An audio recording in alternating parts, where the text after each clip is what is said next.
From the ultimatesportschannel.com. Joey mentioned the website there because we've got a whole bunch of things there, including 50 posts per day of all the sports that are happening around the world, and different sports, not ones we just cover, but really different sports, and it's all there for you. So we do encourage you to go there every day, even though we're doing our podcast 1 or 2 times a week. You can get information every single day in there, as well as we have great sponsor opportunities as well. So there you go, ultimatesportschannel.com. We'd love you to visit there. Also, special mention to our Roku fans. We do this because this is where we started on Roku. We appreciate so much everybody who's tuned in the show. Over 30,000 subscribers now, Joey, which has been fantastic for us. But we do ask you to do one thing if you could, is hit that star button when you get to the channel. And please give us a rating. It's really important to us because it brings new fans to the show when they see a rating on the show. So if you can do that, we really appreciate it. Joey, a Friday edition. This is really something we haven't done in a while because of the NFL.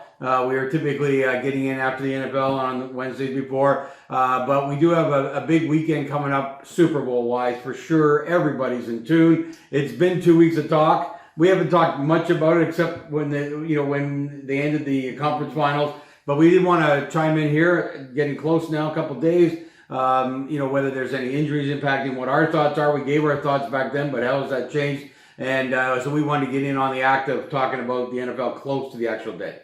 Yeah, I mean, luckily for both teams, nothing on the injury front has been that important that would change your mind necessarily of who you think is going to win and how the game is going to go. You hear more information about game plans, and certainly you hear players talk, so you find out maybe if there's nerves or not going on. Both teams sound obviously very confident, as they should be in the Super Bowl this year. Obviously people most are going with Kansas City, as are we, assuming that they have the best player probably on the field in Patrick Mahomes.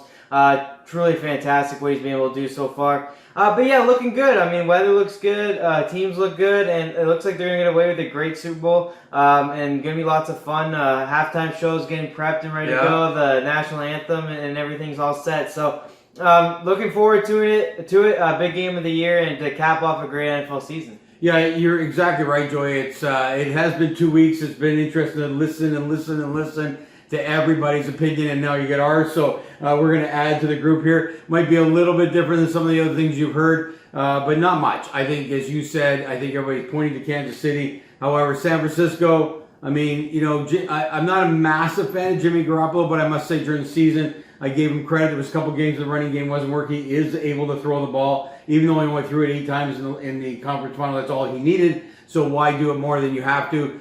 Waste the clock, all those kinds of things. A little bit of, interesting enough, a little bit of Tom Brady in him, obviously, because he's there for 3 years. But, you don't do what you don't need to do, and it's one thing for him. He's got talent, but he will run the ball if that's what's working. He'll pass it if that's what they need. So I do give him some credit. I don't think we should put too much into that conference final because they just had control of the game right from the beginning. Well, I think it's going to be a lot closer game than people think. I think it's because he will throw the ball. I think he can pick apart a defense like Tom Brady. I don't think he's flashy. He's not flashy. Tom Brady's never been flashy himself, besides a couple years with Randy Moss. Other than that, Brady is just the greatest at these 5 to 10 yard passes, picking apart defenses, long drives, running the ball when he has to, creating plays when he has to. So, Garoppolo's the same way. He's not someone who's looking to stroke his ego.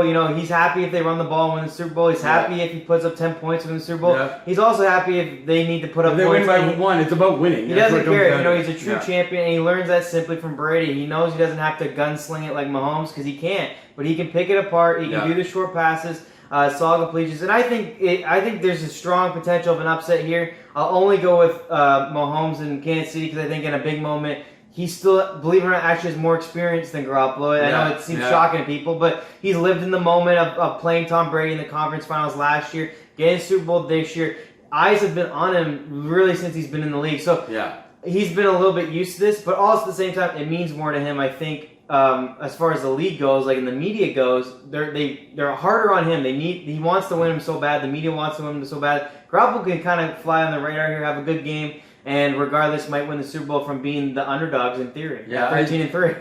Well, yeah, it's funny. You can have that kind of record, but there's no doubt. I mean, one thing that Mahomes has been able to do is put up points, even when he's lost. When he lost to New England, he put up 43. What's he supposed to do, right? But their defense showed that they could shut down the run against Tennessee last week or 2 weeks ago. So they proved they can shut down another team, and that's what That's what's going to be interesting what they do with San Francisco. Can the offensive line get to Mahomes, the defensive line get to Mahomes off of San Francisco? We'll have to see what happens there. I don't believe it. I'm a true Kansas City believer. I'm going to talk about my bet, which we talked about last time we were on there. But I do want to mention one thing, because we talked about Garoppolo and Brady. Interesting, Andy Reid today in an interview said no one can measure what Mahomes learned from Smith. So it was interesting to hear that. I didn't really think, said it forever because he wasn't there. He wasn't there all that long, and then he was hurt, but apparently in that year, Andy Reid says that Mahomes owes Alex Smith a real thank you for the things he knows about managing a game,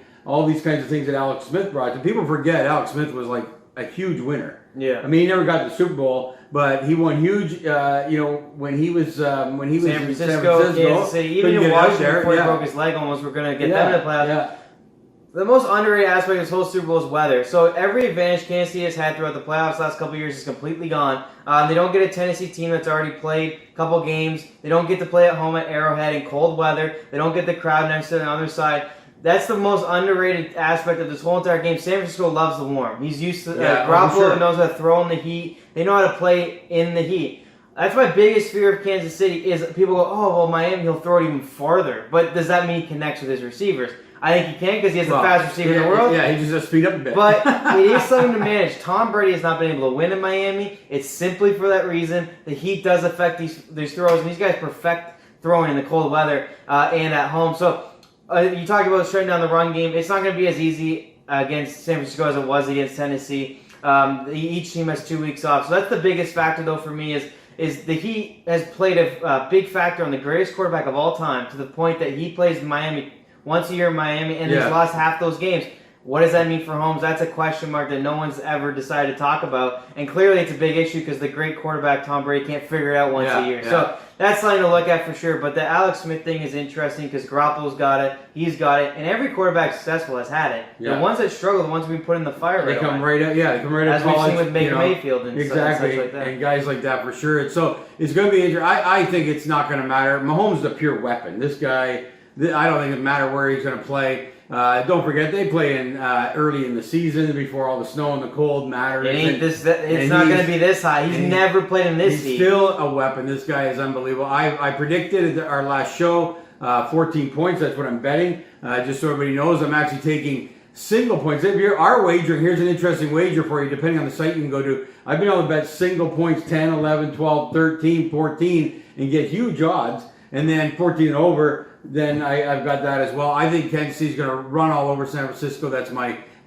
thoughts because they've run all over everybody else, and there's no reason to think this is going to be any different. Mahomes will just have another one of those days. Although San Francisco has a good defensive line, they're going to chase him around a little bit. Time will be an issue. But man, he can get it to guys, that's for sure. Yeah, but time will be a bit of an issue. San Francisco ain't going to go scoreless against the Kansas City defense. Right. And if they do score anything at all, it's going to be 8 minutes to do it. So that's the one thing, the only thing you got to really worry about if you are a Kansas City fan is time of possession. But then how fast do you score? They score so fast. No, but that's the thing. How fast do you score to put your defense back out there for another 8-minute drive? That's been the crutch, actually, everyone has always said about Kansas City is that they blame the defense, but the defense is going, hey, man, we're out there like every 5 minutes. He gets the ball. Could we score a little slower? Yeah. I've never heard a team complain about that, but yeah. But that's something to think about. I mean, it's going to be so hot. 8-minute drives for a defense is not easy, and no one's talking about it. I think it's an underrated skill. They're going to have to be perfect, though, obviously, because they are Kansas City is the better team with the best player in the league, probably best 2 players in the league on their side. Yeah. So, but if you can play a game like that, get those drives, really hurt them that way, San Francisco can pull this out. I'll mention one other thing. People don't know this. Kyle Shanahan was offensive coordinator of the 28-3 blow lead of Atlanta. That's right. It's quite redemption for him. It's either going to be scarring for him to be back in the moment, or he's going to feel great that he gets redemption on this. He's going to be extra motivated for that as well. Very interesting nugget there was that he was the offensive coordinator, and he was blamed for blowing the lead because he threw the ball and didn't run the ball in order to end the game. So we'll see how much that might come into head if they get a lead or if they're behind or whatever situation he gets put in now as the head coach. Yeah, there's no doubt about that. I think as we look at it, though, sports is all about the heartstrings, and Andy Reid is the guy going into this Super Bowl. People want him to win this Super Bowl. His team wants him to win it. He's put in all these years as a coach. The city of Kansas City wants it so badly. Remember Well, back they should the get it, NHL, yeah. the St. Louis, had not won the Stanley Cup. Even They go MLB won a couple you like know, in 2010. That was and- massive. So it looks like that kind of year where these long streaks are being broken. Everybody that we've listened to, the one thing they want, not to put Shanahan down, not to put San Francisco down, but they all like to see Andy Reid Of win course. a Super Bowl. Andy Reid and Kansas City, of course. I mean, they've had some great quarterbacks, some great teams. Andy Reid, went that long run with Philly, so I think everyone would like to see Kansas City win, and they should win. Yeah. But it's still hard to do. It's still one game, and now Andy Reid's in a position where the expectations are on him, and they're looking towards him and saying it's destiny for you. Like this has to happen, and you may be getting more nervous. Maybe put that in your players. Your players hear a lot of it through 5 days of media. Your players hear a lot of crap. Yeah. They hear a lot of stuff about, man, your coach has never won. Like how much extra effort you're gonna put in for him specifically. So we'll just see. I think the only thing I worry is all the expectations on Kansas. Literally, no one even cares about San Francisco being in this game. Unbelievable. Yet, if they win, they could tie the NFL record for most Super Bowls by a franchise. Yeah. And it's truly awesome. So we'll see. It will be lots of fun. No And even doubt. though it's been a long time, San Francisco won 4 Super Bowls with Montana at quarterback. They were the pinnacle of NFL. They've gone downhill for a long time now, and now have a team back. So I think there's great stories on either side of this. This is that type of a game that anybody who wins, people are going to be happy for them. I think there's great opportunity here for that. But here's an interesting one that I think is a total mistake. Even though I loved him as a quarterback, Andy Reid is bringing in Donovan McNabb to talk to Mahomes because of his experience. Here's his experience. He lost. I don't get. He's a great quarterback. I give Donovan McNabb his credit, but he didn't win in this situation. Why do you bring him in to talk to Mahomes? You learn more from losing than you do from winning. People will tell you. Maybe, yeah. He gets to go in and tell Mahomes, the mistakes he made throughout not only the game, probably his career. Why he never got back more than twice, which was a quick 2-1, and then Owens left and all that stuff, and he blew relationships with players. People say that all the time. Same with coaches too. If you're a coach that lost one time, you get to learn and move on, and that's the key. If you can move on from it, that's great. And Donovan McNabb, he wasn't able to in his own career, but now he can help another career possibly not make the mistakes he made. So, I don't mind it. I think it's something more of what you're going to feel like. He can still relate to that. What you're going to feel walking in the stadium. The coin toss from the very first throw. It's literally, celebrity filled. It's fan filled. It's both not home advantage really. It's all that stuff. So he can still relate to all that and then say, hey, by the way, this is a couple mistakes I made because you're going to get nervous, whatever. So I don't think it's a bad thing. I wouldn't copy him because I think Mahomes is much better, but he can learn certainly something from McNabb. I think it'll be very interesting to find out what that conversation's like. But I think I would have gone to phone and called Brady.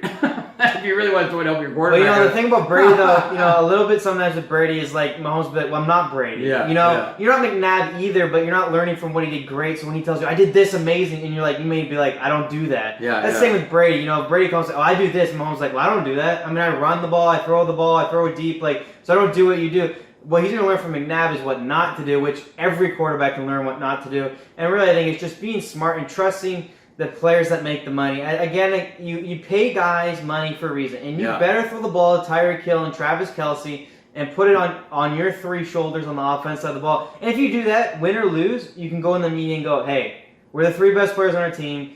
We threw it, we aired it out, I ran it. We did everything we could to beat San Francisco. And if people can respect that if you win or don't. Well, I think that's true as well. It's a good point you make, Derek. We've seen teams go into the Super Bowls and change the way they play, thinking that the team they're playing against is going to create a certain style or whatever. It's almost ultimately always a failure. You got to stick with what got you there. You got to play this game like it's any other game. It's easy to say we know it's not like any other game, but when it comes to your game plan, I think you have to stick to what you're really good at. They're good at flinging the ball down the field. He's got the best receiver, probably, although we'll argue a little bit in Seattle, but he's got the fastest receiver in the league. And this guy can catch a ball, and he is like lightning. He could be on Marvel, for God's sakes. It's a character how fast he is. I think he's faster than the Flash. Oh my God, in that he's show. Insane. So you got to roll with that, and that's the one mistake Andy Reid I hope doesn't make is you roll with that. They might throw something at you, they might double team him, But you got to go with the punches. You can't be putting Mahomes under a situation where he doesn't know what to do. But the great thing is, we saw in the playoffs, he's willing to run the ball too. Yeah. This is what scared me the most when he decided to do that. And Oh my God. Yeah. So now in the Super Bowl, when I thought they could take away Kelsey, they could take away Hill, he's now willing to take off. It'll be fun. It'll be an interesting game. But there's other football in it. It's good, though, you said that as well. If I hear one more guy talk about the run, I literally will go through the TV. Mm-hmm. Kansas City is a throwing team. They got the best weapons of football. I hope Andy Reid's not listening to any of these run-based guys. I don't know what it is that drives these guys to say it's different in the Super Bowl than it's the regular season, different than in the playoffs. Both playoff games, you had to come from behind. That's another thing they might not be able to afford this time. They've got to get out. They've got to score first or early. They can't afford to get behind by the number of points they did in their 2 wins getting here, because San Francisco does have a great defense, and if they can play to a lead, that's a whole different situation. Well, again, I talk about long drives. They can play to a lead. They'll waste that clock. They'll do everything they can to really, really make drives longer and longer and longer. And you're right, you can't have that if you're Kansas City, because again, your defense is just going to get worn out, and it's just hard. And I mean, that's why San Francisco is here. I mean, they do it a different way. Yeah. They do it by grueling punishment on the defense side of the ball. Right. They can rush for and cover your receivers because they're that good. And then on the offense side, they can just run you down. So, you know, they do it different ways. They can't let Jimmy Garoppolo get in a throwing contest. Right. And that's why KC's got to score. And that's why KC, I think you accept the ball, you try to score early, Yeah. you go to your guns, first play, throw it to Tyreek Hill, all that great stuff. And that's the way to get ahead of San Francisco, is then go, hey, San Francisco, we just put up Now 7, bring Garoppolo on, we can stop them. But you're right, it's a different game. People don't understand that coin toss is pretty important, because San Francisco gets the ball, get up 7-0, you're right. It'll be interesting to see how it goes from there. But, you know, it's going to be, I think, could be lots of fun. I really do. It should be. I mean, it could be like a Saints San Francisco 2 game. great games. We're so looking forward to it. It's going to be fantastic. Joey, but we got to wrap up. It's funny, you know, we're trying to talk about the Super Bowl, but in those 2 weeks, lots of stuff happens.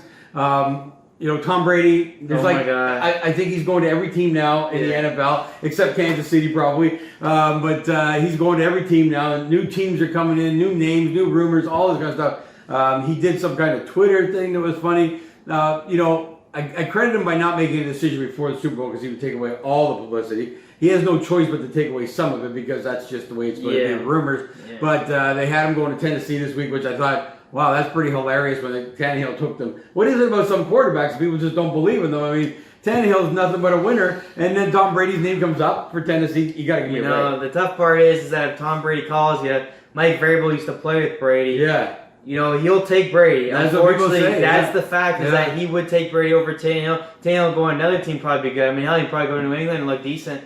I don't know what to make of it. I mean, you're never going to turn down the greatest quarterback of all time if he comes to you. Tannehill's going to ask for another good contract. Right. So you could let him walk, because Tennessee could win now, honestly, with Tom Brady. I mean, look how close they were this year. You add a little element of veteranism, a quicker start to the season. They maybe get a first-round bye, because the division is still kind of iffy with Houston, Indy. You know, so you look at what Brady could provide. I mean, if you're Mike Vrabel, you 100% sign him. But you also look at Vegas, and I heard he was in Vegas, and you look at all these teams. All these teams totally make sense. That's why they're in the picture. He's looked at schools. He looked at homes. Also bought a home in New York. Now, that's partly because one of his kids lives in New York.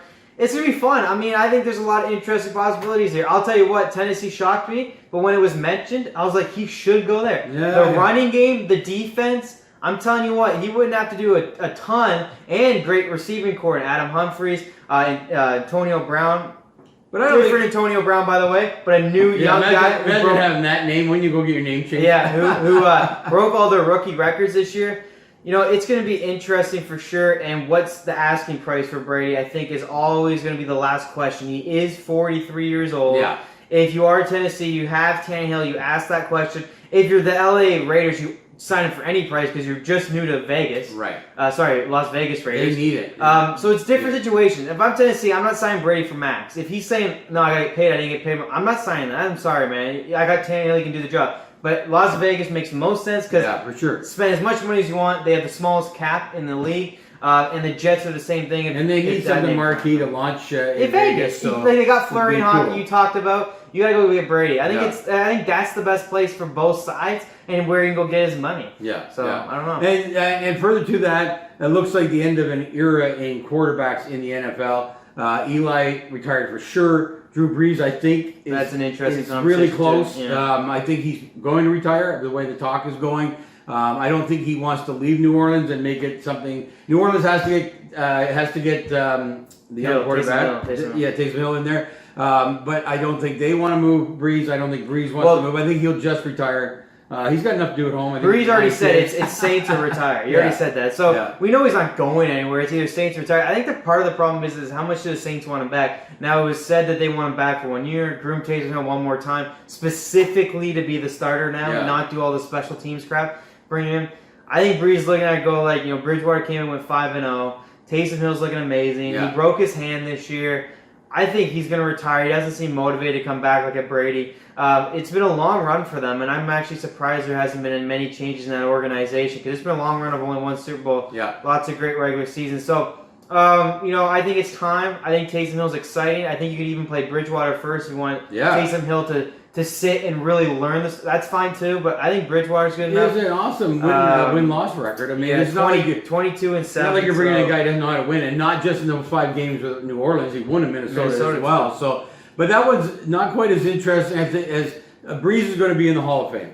No doubt about it with the stats he has and everything. I wish he had another Super Bowl. Truly do. I think number 2 is massive in your mindset of a great quarterback. Let's talk about someone who does have 2. And the conversation all week long about Eli Manning has been unbelievable. I'm going to throw in right away because I've trashed Eli for the last 3 seasons because it's been horrible. I don't think although he talks about caring, maybe the team was bad. I don't know what it was.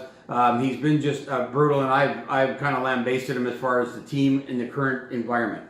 But he has won 2 Super Bowls. Very few quarterbacks have done that in the history of football. Lots of guys have won, including the guys we talk about. You talk about Drew Brees, you talk about Rodgers. Rivers, he's got 0. You got Rodgers, got 1. Favre has got 1. Guys that they call some of the greatest quarterbacks to ever play the game, and yet Eli's got 2. And you have to give him credit for having those 2. Someone had to go in and win. And 1 year, both of those years, he took out the number 1 team, which is New England. Yeah. So I think you have to put him in the Hall of Fame. You just have to. He's definitely a Hall of Famer, and I don't think anyone should really debate this. He's definitely going in the Hall of Fame. I think he has to. I think he's more important than some of the other ones we just mentioned. Yeah. Truthfully, but we watched The Herd, and he made a great point. And sometimes it's about the history of football. And one thing you'll always remember is his 2 Super Bowls. They will live forever in history of football as being a Manning, first of all. Right. I mean, come on. So he's a Manning to start with. His only 2 Super Bowls are against the New England Patriots, 18-0 team, and Tom Brady back again with Randy Moss.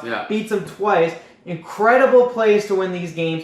These are history moments that will live forever. And at the helm of those moments was Eli Manning. He won 2 Super Bowls. And no matter how you look at it, in my mind, that's a Hall of Fame career. And I don't care that he had many bad seasons. The team was bad. The coaches were bad. They switched coaches all the time. I mean, really. Probably his only weakness was not leaving them. Yeah, honestly. He was really the fact diminished. he loved the owner, John Mara. Yeah. Other than that, he should have left. I mean, you really think the team did horrible by him. So he's definitely a Hall of Famer. And honestly, I get upset when other guys are considered Hall of Famers and they have way less done than he does. He accomplished 2 of the biggest things in the world. Beating Tom Brady twice. Once an 18-0 team. Back again with him and Randy Moss for another duo. And he beat him twice. That's enough for me. And he played in the biggest state in the U.S., the New York Giants. And, was loyal to a franchise as well. But spent his whole career there. He belongs in the Hall of Fame if you ask me. And I think the team did him badly. And I think that's why his record is what it is. But anytime he had a chance, he took advantage and won. I mean, look at Aaron Rodgers. I mean, what can he complain about?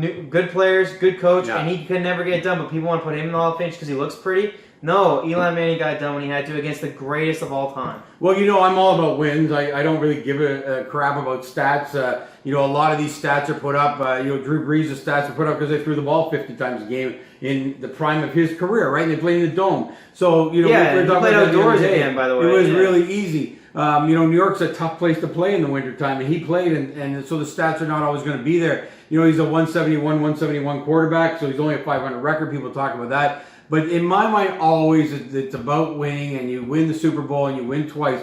We've talked about this a million times, but Peyton didn't look like he was going to get a second. Yeah. I think this diminishes the the appeal or the star appeal of a great player if they can't get more than one Super Bowl, because anybody can do that, and it's been proven. Well, but not many get two. Yeah, and I found it funny because Deion Sanders was upset about it because we just allow everyone in anymore. Yeah. He says it should be the guys who change the game. Well, in fact, Eli Manning changed the game more than other guys in the. Yeah, because otherwise Tom Brady has 8 Super Bowls. Like, what are you talking about, man? So you're saying like you're trying to put Manning down by saying you're supposed to have changed the. Well, in fact, he actually had more impact than so many of these Super Bowl quarterbacks. Well, he beat an undefeated team. Yeah, he beat the undefeated team and beat Brady. Otherwise, he'd have 8. So, he actually changed the course of history in football by potentially giving Brady 2 more, potentially having an undefeated team for the first time since the Miami Dolphins when no one. And on top of that, although I mean, come on, we complain about his regular seasons. He's also the only guy to take teams from the wild card weekend to the Super Bowl. Oh, God, so he's accomplished things that nobody else has been able to do. And I harp on playoffs and championships. That's all I really care about, because that's what's there these days. There's tons of great players in every sport. Great players that never do what they're supposed to do, which is win the championship. He's done that. He deserves to be in the Hall of Fame. I don't disagree a little bit with what's his name was complaining there, Deion, in the fact that there should be some strict rules on how you get in. That I don't mind that either, because some guys get in, you go, really, should they have been there? But one of those would be Super Bowls, I'm sure, because that's what. The only thing anybody cares about, and he's got 2 he should be in. Yeah, and he's talking about Aaron Rodgers being in. What's he done to change the record books of football? Yeah. What has he done to affect the history of football? Yeah. I mean, so they talk about Aaron Rodgers being a first ballot. They talk about Russell Wilson probably being a first ballot at some point. One Super Bowl. Yeah, 1 Super Bowl. And they even talk about Drew Brees at least changed the history of football in a way by putting out insane numbers, but still 1 Super Bowl. Literally, the guy with the most effect on the history, which Deion Sanders says that was his problem with it, is Eli Manning. So he's making no sense. But you know what? At the end of the day, people have their opinions. He should get in, and he will, I think, because they do a vote, and I think people will have to be on his side playing for that city and being the 2 wildcard teams to bring to beat Brady too. Exactly. It's just historic, and that lives forever. I mean, it's the probably number 2 Super Bowl moment ever, next to the Seahawks throwing an interception. So His is the most positive. So that's my thing. Well, and here's an interesting thing they were talking about, though, and I wasn't aware of this, so I heard them talking. The voting done in baseball, for instance, is a blind ballot. One goes in at a time. But now these guys are in the same room when they make these votes, and this is pretty intimidating. I think this is a struggle. Anywhere where there's people around, people can be intimidated to make things happen. And if there's enough negative people towards Eli, that could be a problem. I love the baseball one. You get a ballot, you make your own vote. That's how they do it, which is what it should be, free choice.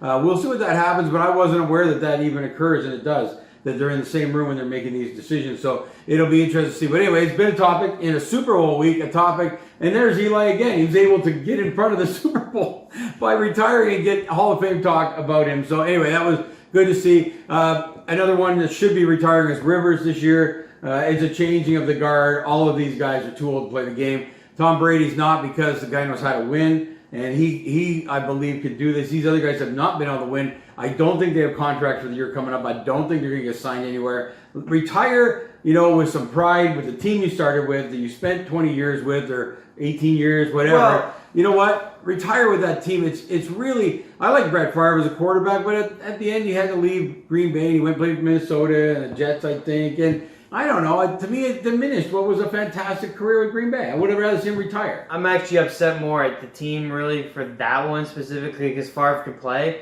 But Rivers, I don't even care. I couldn't care less where he goes or where he retires. I don't think he was important at all to the football, and he, quite frankly, played for the Chargers. That was a sorry team for so many years.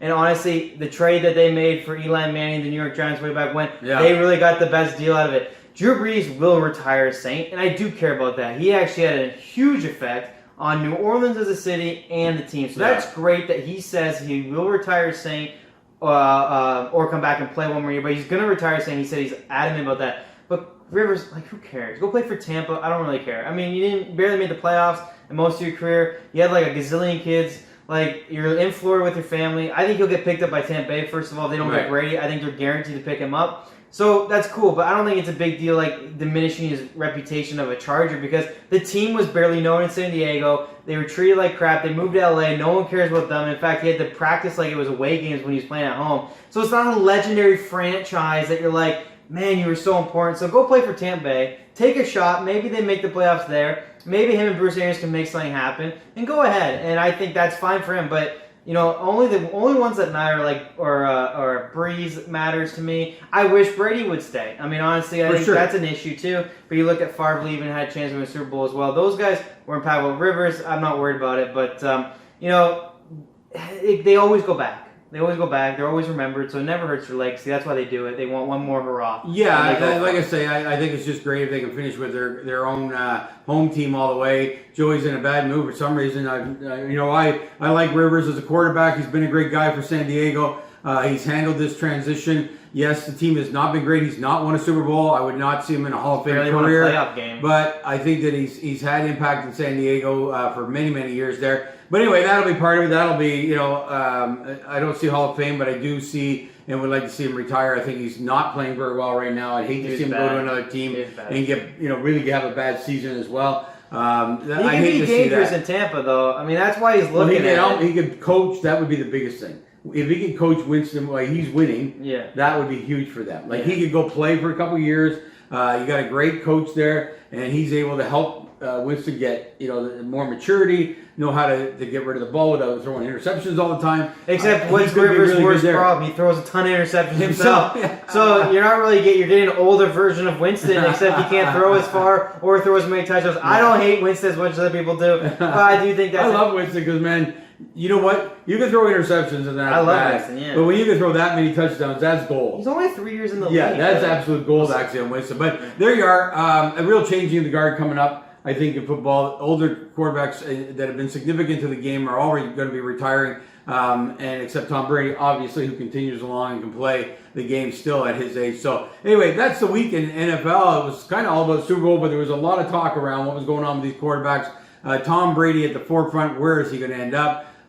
We just don't know. He's got so many options. The last thing we're hearing is New England. I think he's going to be Robert Kraft made some interesting comments. He ain't leaving. He hasn't said Brady over Belichick yet. He certainly made some, he's certainly made some talk about that. I think we might see Brady back in New England, and it'll be interesting to see what happens there and what Belichick would do about that. But that'll all happen quickly after the Super Bowl, I'm saying. I think he's got some things already done. He just doesn't want to announce it during the Super Bowl, so we'll see what happens. Anyway, enjoy Sunday. It's going to be a fantastic day. Big football game to end the season. I think unlike some Super Bowls where you really have a feeling that one team's way better, I have a feeling, but not everybody, I think we're going to see a great football game. So we'll look forward to that, and we'll be back on probably on Tuesday because we always like to see the Monday fallout from football. So we'll see what comes from that. We'll be out Tuesday or Wednesday with another show to follow up on the